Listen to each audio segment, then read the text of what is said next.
Hey, good afternoon there, Sweet Peas, Basic Prepper Mom Myra. So I feel like we got to talk about it. We just got to talk about it. Everybody else talking about it, we got to talk about it too. And that is, and I am not a political analyst. I don't know politics, but I feel like we need to talk about what's going on over in Israel right now. Y'all, they were dropping out of the sky like Red Dawn. Like they were dropping out of the sky, not just paratroopers, but they had like ultralights. They're just dropping down with little carts and just going on, and just it was crazy. It was definitely Red Dawn style. And if y'all don't know what I'm talking about, go watch Red Dawn, preferably the first one, because the original is always the best, although the second one was pretty good too. But it's crazy.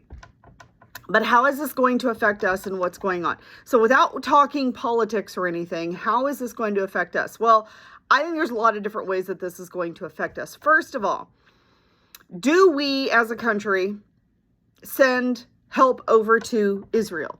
Because Israel is an ally, right? So if we send our troops over there, if we send military over there, first of all, that's going to be a big red flag for Iran to jump on and go, okay. Now, others are saying there's no way that Iran did, or I'm sorry, there's no way that that they did all of this on their own, that they had to have bigger backers, because some of the technology they had and some of the things that they had, there's no way that they could have just done this on their own. So they're thinking that maybe China, maybe Russia jumped on board and said, you know what, we're going to help you guys out here. We see a bigger picture here. We'll help you out right now. Whether that happened or not, I don't know. I'm just saying what's coming, what I've heard kind of out there. So if we jump in and send our troops over to Israel to say, all right, we're in it now, we're in it, we have now stretched ourselves so incredibly thin, okay? Because we've sent all of our stuff and all our money and everything over to Ukraine. We got that going on, right? Well, now we're going to go over here to this country.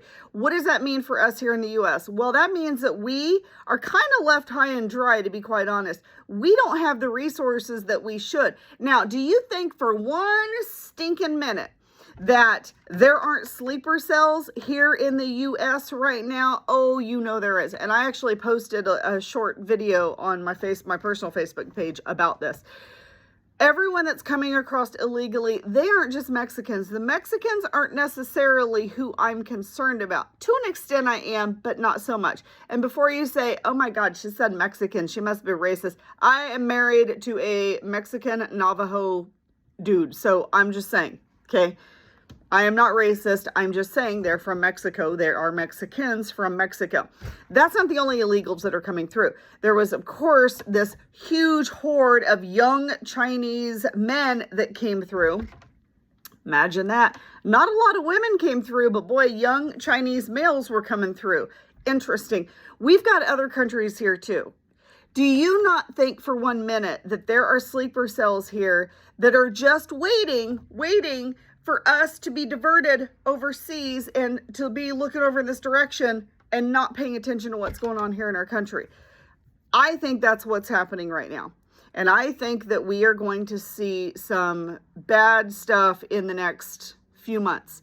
Everybody's saying 2024 is going to be a horrible year. It's definitely going to be one that is, for the record books, let me tell you. But I think right now, I would stay out of bigger cities for the next few months. Absolutely, 100%. I would try to get out as much as I can and stock up on wartime rations, or wartime things is what everyone is saying the stock up is. So things like, which some of us are too young to understand or know that, but things like ammunition and commodities like sugar, salt, flour, stuff like that, wartime stuff that you really need to stock up on.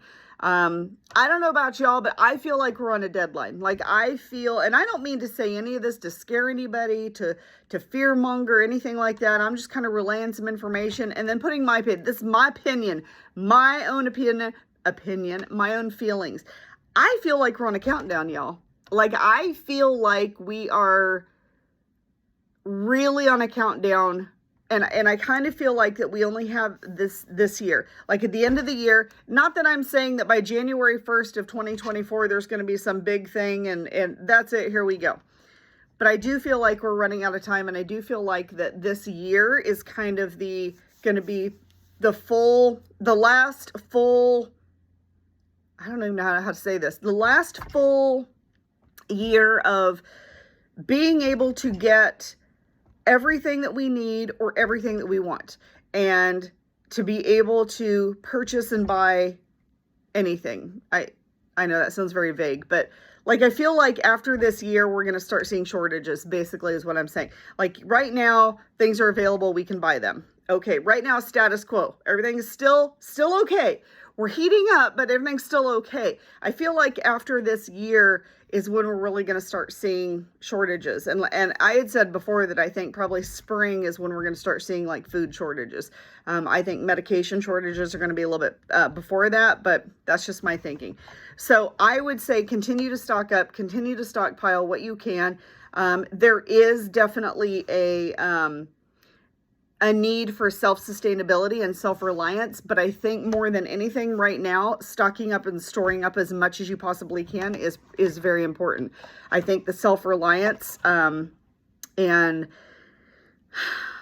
I think that can come into play for the most part after the fact. If you have things to be self-reliant, you might not be all the way there yet. You might not be all the way skilled in that, but if you have things on hand, if you have hand tools, if you have seeds, if you have your animals, if you have an alternative feeding method for those animals, if you have water resources, if you have things in place, even though you're not doing that currently, if you have things in place that you can be self-sustaining and self-reliant, that's going to be your best bet. I'm not saying that you should be 100% totally self-reliant and self-sufficient right now.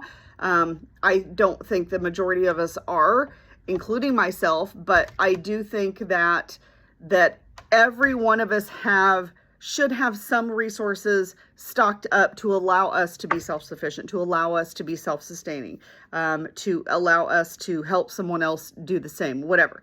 But I think that I feel like I'm in a time frame here. I feel like that you need to be out of the bigger cities. I feel like travel, which I'm in a really weird situation with that, because we actually, for the last 2 years, we go out of town. We fly out of state to a huge conference in January, at the end of January. And it's actually for my daughter's business and her industry. And it's a trade show, but it's amazing. And so part of me is like, okay, we're just going to plan. We're just going to go. And the other part of me is like, I don't know. First of all, do we spend the money to go there? Although it is pretty much a write-off for her. Or do we just not go because we don't go? And we usually fly there. It's only like an hour flight there. But do we just drive the 8 hours to get there versus the hour flight? Because at least if we get there and something happens, at least we have our car, and at least we can try to get back. And so, yeah, all of these things are kind of going through my head right now. And I'm a little scattered. I've watched a lot of things. I've seen a lot of things. I've heard a lot of things in the last day or so that are just mind-boggling to me. And I think that it's going to be just more and more and more. The other thing is this, I mean, as horrible as it is over there, it could be a really big distraction too. And I say that just on a large scale, not just for us. But if we do send military over there, if we are now focusing overseas and we're not focusing here, if we're saying, okay, we've got to help Ukraine because we've already promised stuff to them. Okay, we've got to help Israel because they are allies, and we really need to send stuff over there. So now we're focused over here, and we're not focused what's going on behind us. You're focusing way over there. Do they have anyone that's focusing here? Do they have anyone looking out for here? They have to know. Like, you get to a point where you have to know what's going on in your own country. But you know, the things that have been going on lately, I just don't know. It's boggled my mind. Now, I really want to be kept abreast on everything that's going on. However, part of me says, you know what? Doesn't matter. Doesn't matter. You need to look out for yourself and your family. So you need to stock up, you need to store up, you need to do whatever you can to be as self-containing. And what I mean by that is make sure that you have everything that you need, that if you couldn't leave your house, if you couldn't leave your property, if you couldn't go to the store, if you couldn't leave your area, do you have everything you need to be able to survive and be okay? I think those that are in bigger cities are going to have a more difficult time, but look at your self-defense as well. How do you protect yourself? How do you protect your belongings? How do you protect your family? I just feel like things are really heating up, and we need to make sure to protect ourselves. Look at your plan and do what you can do for yourself and your family. Remember, yourself and your family first, everybody else second.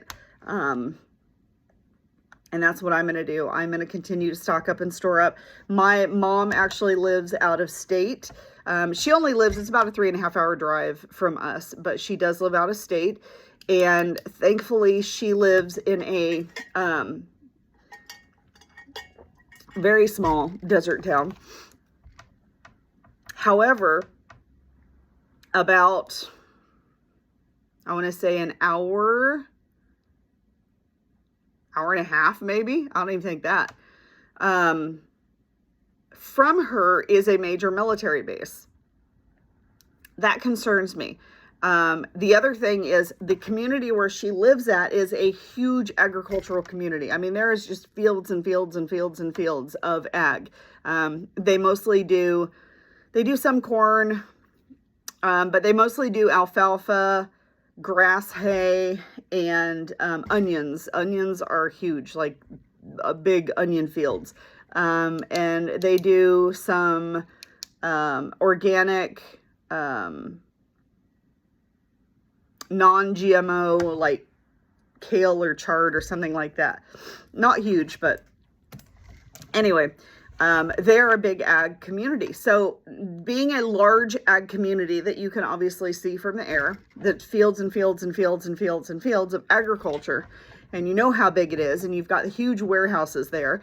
And then, not even an hour or so from you, there's a military base. That kind of bothers me where she lives. However, and she lives right in town, which there in town is not really in town. There's not really much there.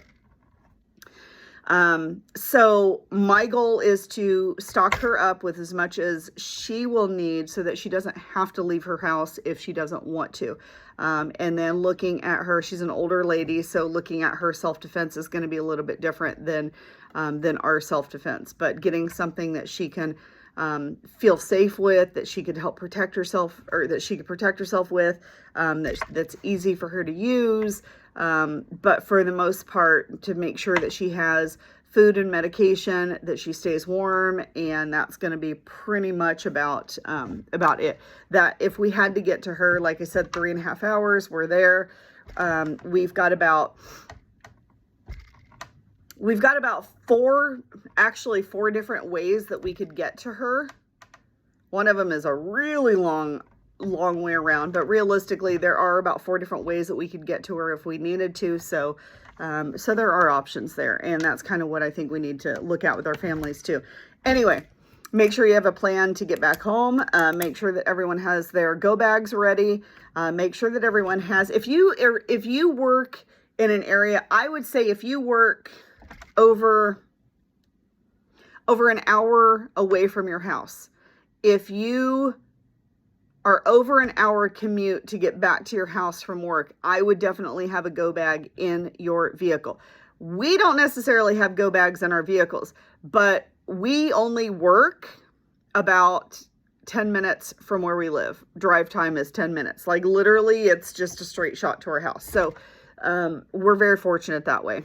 My youngest daughter is the furthest away, and I think it takes her 20 minutes to get to work. So I'm not really concerned with having bags or go bags. But if you live an hour away, if you're commuting an hour or more away from your home, I definitely would have a go bag in your vehicle at all times. And whatever you put in it is what's relevant to you. and what you think that you will need in order to get back home or in order to stay somewhere for a couple of days, whatever the situation. So that is what I have to talk about today. I have a lot more on my mind, but I don't want this to be too terribly long, so we'll just kind of go with there. Definitely prepare, because things are heating up. Things are just going absolutely crazy, and I think that they're going to continue to do so. And I think that we're going to see a really, really big issue in the next couple, 3 weeks in response to the Israel situation. Whatever happens. Make sure you're prepared. Stock up, store up, do what you can. Once again, if you have any questions or comments, please feel free to reach out. Hope you guys have a wonderful, amazing day. Stay safe out there, and I will talk to you later.